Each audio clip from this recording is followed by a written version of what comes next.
안녕하십니까. 여수 MBC 뉴스투데이입니다. 여순사건 특별법안의 소관 상임위원회가 변경돼 특별법 제정 작업이 탄력을 받을 것으로 보입니다.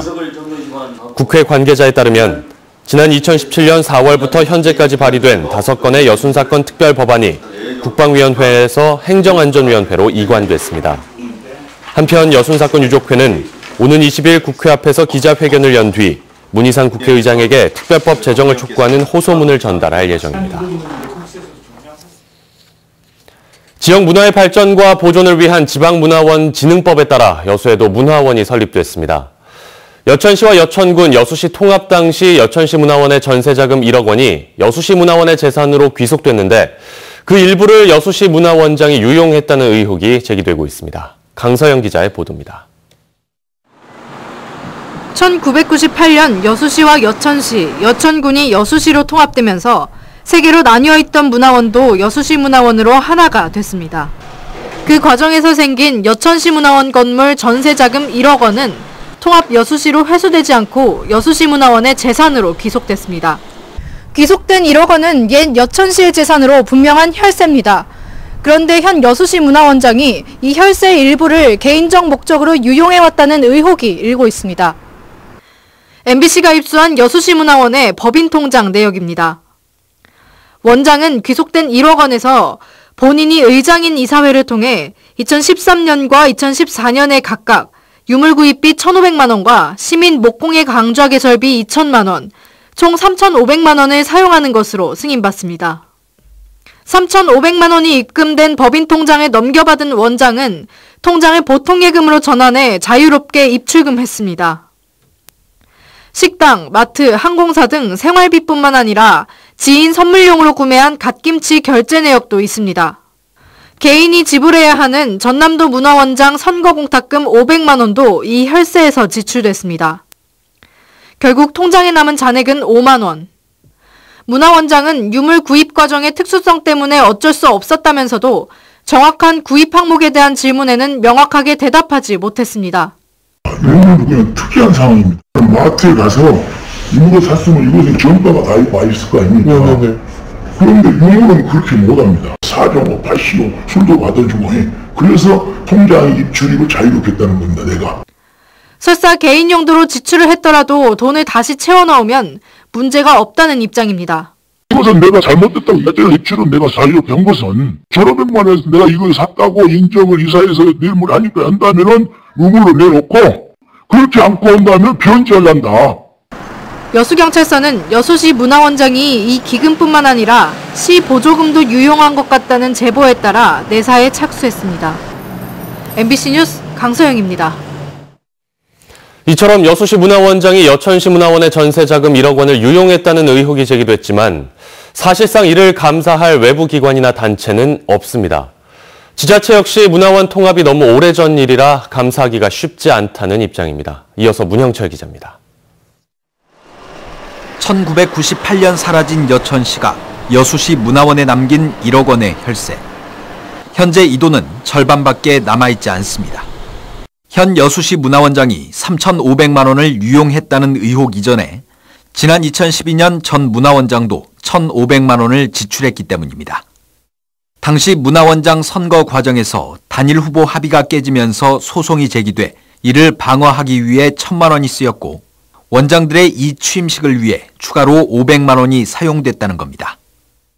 1억이라는 돈이 초에 시민의 혈세로 모아진지로 알고 있습니다. 그 시민의 혈세가 줄줄이 세우면 안 되는 거예요.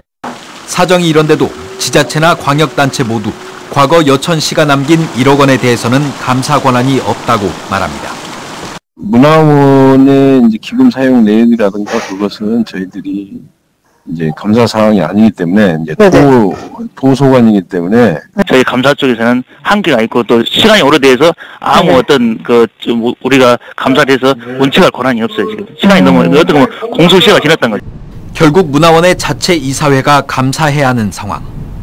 원장의 유용 의혹이 제기되자 여수시 문화원 이사회는 뒤늦게 감사를 하느라 분주한 모습입니다. 지금은 말씀 못 하시는 거죠? 그러니까 아니 지금 우리 뭘 나오래? 이거 전화기 나오는 사람 뭐가? 여천시가 남긴 시민의 혈세 1억 원. 마치 공소시효가 있듯 오랜 시간이 흘렀다는 이유로 감시에서 벗어난 눈먼 돈이 되지 않을까 우려하는 목소리가 커지고 있습니다. MBC 뉴스 문형철입니다. 순천시가 신청사 건립을 위해 본격적인 행보에 들어갔습니다. 순천시는 최근 시민과 전문가, 공무원 등으로 구성된 신청사 건립 시민참여 디자인단 출범식을 갖고 오는 6월 말까지 신청사 건립의 비전과 방향이 포함된 기본 계획안을 마련할 예정입니다. 순천시는 시민참여 디자인단을 통해 시민들의 의견을 건립 방향 설정에 반영한 뒤 12월 말까지 구체적인 설계 공모 지침을 작성하고 본격적인 신청사 설계에 들어갈 예정입니다. 광양 바이오매스 발전소 건립에 대한 찬반 논란이 계속되고 있습니다. 사업자 측은 지역 발전에 도움이 되는 사업이라고 자신하는데 지역 환경단체와 정치권은 지역민이 거부하는 사업을 산업부가 특혜를 주면서까지 추진하고 있다고 반박합니다. 조희원 기자입니다. MBC와 연락이 닿은 광양 그린에너지는 먼저 지역 주민들이 우려하는 환경 피해는 없을 거라고 주장했습니다. 또 환경부에 서류를 제출할 당시에는 일부 시설과 관련된 자료만 전달했다며 공사가 완료되면 당초 계획한 만큼 상당한 일자리가 창출되고 인근 택지 개발에도 가속도가 붙을 거라고 덧붙였습니다. 그래서 이런 환경 관리를 정부로 허가를 받은 환경에 대한 것을 저희들이 철저히 투명하게 관리를 하고 이행할 것입니다. 하지만 지역 환경단체는 산업부가 지난해 말 사업인가를 낼 때부터 이례적으로 사업자의 편의를 봐주고 있다고 지적합니다.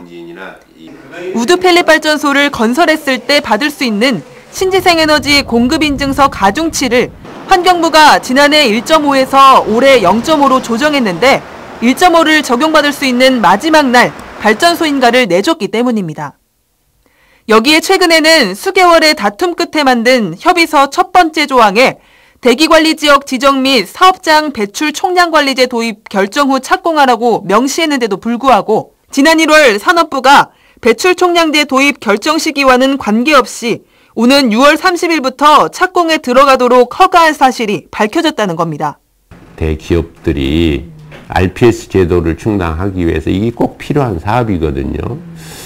이러한 사람들의 논리를 산자부 스스로가 자기 부정을 해가면서 들어준 꼴이다.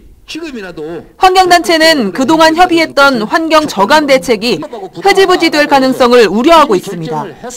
우드 펠렛 발전소가 신재생에너지로 분류돼 있지만 불가피한 환경 유해성이 있기 때문에 신중해야 한다는 입장입니다. 또 전국적으로 오존주의보가 가장 많이 발효가 되는 곳이 이 광양망권입니다. 또 환경위에 관련 발전소가 들어온 것에 대해서는 심히 우려 않을 수가 없는 상황이죠. 사업자와 환경단체의 입장 차이로 논란이 뜨거운 가운데 정인하 의원을 비롯한 지역 정치권은 조만간 국회 상임위 질문 등을 통해 발전소 사업을 검토하기로 했습니다. MBC 뉴스 조희원입니다. 공군이 지역 특성이 반영된 디자인으로 아름답고 매력있는 공공디자인 특화거리를 조성합니다. 공군은 고흥읍 샘마트에서 OK 사진관까지 350m 구간에 녹지공원과 다목적 친수광장, 주차장과 편의시설 등을 갖춘 공공디자인 특화거리를 조성하기로 하고 앞으로 3년 동안 20억 원의 예산을 투입할 예정입니다. 공군은 특히 사업 준비 단계부터 지역 주민 전문가들과 함께 지역의 정체성과 안전성, 기능성이 반영된 공공디자인을 개발하고 다양한 문화 콘텐츠가 어우러진 명품 특화거리를 조성할 예정입니다. 광양시가 올해부터 초등학교 입학생들에게는 학용품을, 중학교 입학생들에게는 교복을 지원합니다.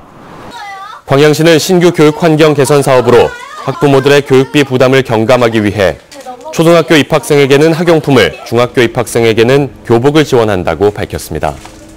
특히 중학교 입학생 교복은 1학년 입학생에게 교복을 무상으로 지원하는 사업으로 올해 1,400여 명에게 1인당 30만 원 상당의 교복을 지급합니다.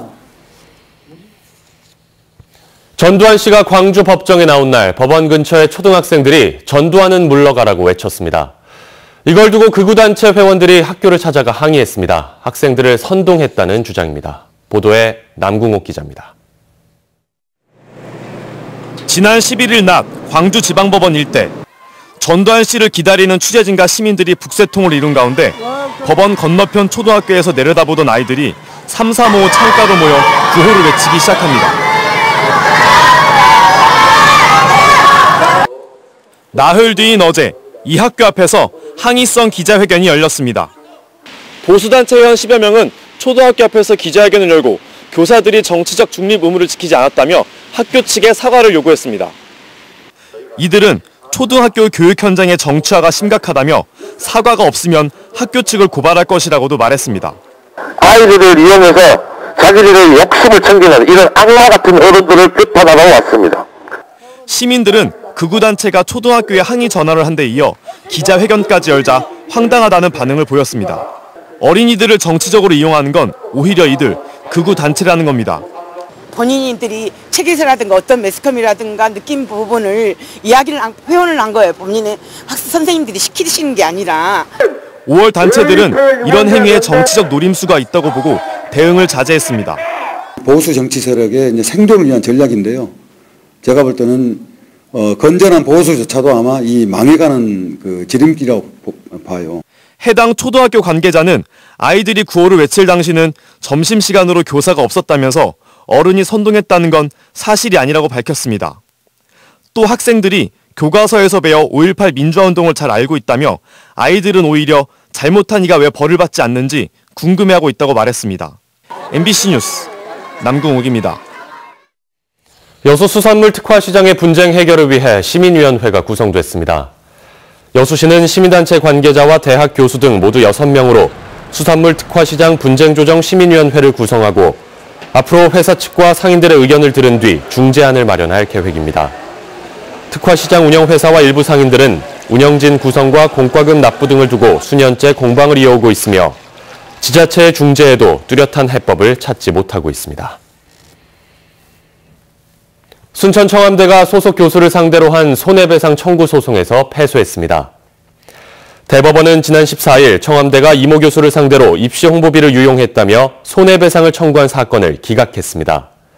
앞선 1심과 2심 두 차례의 재판에서도 이 교수는 무혐의 처분을 받았습니다. 전남 10대 브랜드 쌀 판매 실적이 해마다 늘고 있는데요. 2019 10대 고품질 브랜드 쌀이 선발될 예정입니다. 전라남도에 따르면 브랜드 쌀 선발을 시작한 2016년 667억 원이던 판매 실적이 2017년에 694억 원, 작년에는 722억 원으로 성장세를 이어가고 있습니다. 전라남도는 12개 시군 브랜드 쌀을 대상으로 오는 5월까지 10대 고품질 쌀을 선발해 수도권 홍보와 유통업체 입점 확대 등으로 판매를 활성화할 예정입니다. 전라남도가 오는 8월 8일 목포 사막도 일원에서 열리는 제1회 섬의 기념행사 준비에 본격적으로 나섭니다. 전라남도는 행정안전부 주관으로 관련 중앙부처와 목포 신안 등과 이달 안에 협의체를 구성해 행사 콘텐츠 개발을 위한 수시 협의를 벌이고 학술행사와 세부 프로그램을 담아낼 기본 계획을 마련할 예정입니다. 또 분위기 조성을 위한 사전 프로모션의 일환으로 오는 5월부터 88일간의 전남 섬일주 프로그램을 운영하고 20, 30대를 겨냥한 SNS 마케팅도 적극 추진할 계획입니다. 교육당국이 시와 협력해 학교 주변 위해 환경 집중 단속에 나섭니다. 여수교육지원청은 오는 22일까지 여수시와 여수경찰서 등 유관기관과 함께 관내 학교 주변 불법 주정차, 불량식품 판매, 불법 광고물 단속 활동을 실시합니다. 지원청은 안전신문고를 통해 학교 주변 위해 요인을 신고할 수 있다며 시민들의 적극적인 동참을 권유했습니다. 전라남도가 개학 시즌을 맞아 학교에 납품되는 소고기의 한우 유전자 검사를 실시합니다. 전남도는 한우를 급식에 사용하는 학교들을 대상으로 22개 지역교육지원청에서 수거 계획을 수립하면 식재료 납품 시간에 직접 학교를 방문해 학교 급식 담당자와 납품업체 입회하에 시료를 수거해 검사를 실시할 예정입니다. 전남도는 지난해 지역 내 115개 학교에 납품된 한우 고기를 검사한 결과 모두 한우인 것으로 확인됐다고 밝혔습니다. 광양시가 2019 전라남도 고용 우수기업 인증을 시행합니다. 광양시는 일자리 창출과 고용 안정에 나선 고용 우수기업들을 발굴해 다양한 인센티브를 제공하는 올해 전라남도 고용 우수기업 인증을 확대 시행합니다. 선정된 기업에는 인증서 수여와 기업의 대외 신용도를 더 높이기 위한 고용 환경 개선 자금으로 2천만 원이 지원됩니다. 전라남도와 전라남도 교육청이 다양한 환경 교육 프로그램 공유와 제공을 위해 환경교육 분야의 상생 협력을 약속했습니다. 전남도와 도교육청은 어제 전남자연환경연수원과 섬생태연구소, 여수 YMCA 등 지역 환경교육센터 4곳과 환경교육 상생 협력을 체결하고 최근 이슈가 되고 있는 미세먼지와 기후변화 등 다양한 환경 문제에 대한 교육과 홍보를 강화할 예정입니다. 완전히 빠져나갔는데요. 다만 밤사이 강원 산간지방에 최고 20cm가량의 폭설이 쏟아진 만큼 이 주말 산행 계획하신 분들은 눈길 사고에 조심하셔야겠습니다. 아침까지는 찬 공기가 머물면서 반짝 춥겠고요. 오후부터는 서풍이 불겠습니다. 이 미세먼지 농도는 대체로 보통 수준을 유지하면서 공기질은 무난하겠습니다. 중부 내륙을 중심으로 대기가 무척 습한 가운데 김포공항에는 저시성 경보가 내려져 있고요. 남부지방은 대체로 맑은 하늘이 드러나 있습니다. 현재 기온은 서울 0.6도로 어제보다 4도가량 낮습니다. 날씨였습니다.